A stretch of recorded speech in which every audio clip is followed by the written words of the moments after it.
The simplest way to select objects in 3ds Max is to use the selection tool on the main toolbar.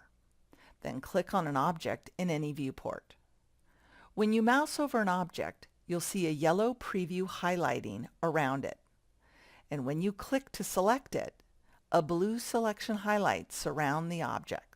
Also, when an object is selected, its wireframe turns white. In a shaded view, you can click anywhere on the surface of an object to select it, while in wireframe view, you need to click on a wire to select it. Selecting in this way works on one object at a time, meaning selecting a new object deselects a previous one. To make multiple selections, select the first object and then hold down the Control key and add to the selection by clicking more objects in the scene. As a matter of fact, when you hold down Control, you'll notice a little plus sign appears next to the cursor. To deselect objects from a set of selected objects, hold down the Alt key and a minus sign appears. Then just click on an already selected object to remove it from the selection.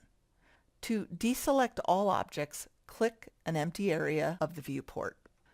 When the objects you want to select are close together, it's easier to use a region select by clicking and dragging a window on what you want to select. By default, all objects contained inside or crossed over by the rectangle region become selected. We refer to this mode as crossing mode. You can turn region selection into window mode, where only objects that are fully contained inside the region borders are selected. You can toggle between window and crossing with the click of a button. Aside from a rectangle region, you also have a set of other shapes to choose from to define a region selection.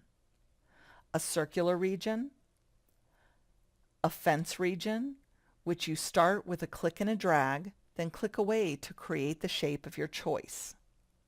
There's a lasso region, which works with a click and drag to define the region, just like in Photoshop or other graphic applications. And finally, there's a paint selection that selects anything that the brush touches. Typically, this tool mostly used for selecting vertices rather than entire objects. Set regions to rectangle again and select crossing mode before we move on. Keep in mind that Control and Alt work when selecting objects using region selection. Control to add to the selection and Alt to remove from the selection. When a scene becomes very cluttered with objects, it's easier to select an object by its name using the Scene Explorer.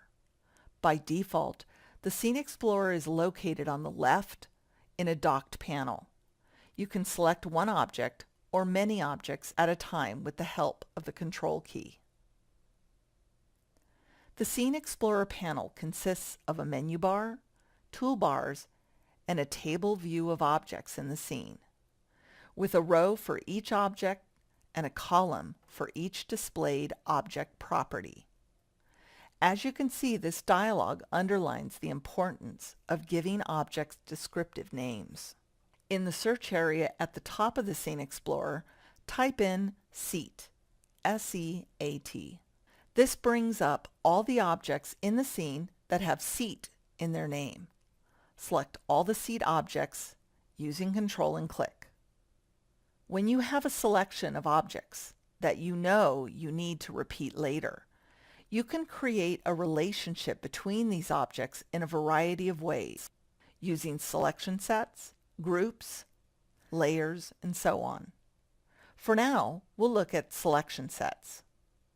With the seat object selected, go to the main toolbar. Click inside the Create Selection Set, then type Seat, S-E-A-T, and press Enter.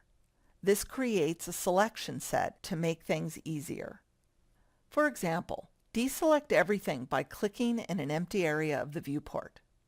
Now go to the Selection Set drop-down menu and choose Seat. And this selects all the seats in the scene. Cancel the search term to see all the scene objects again.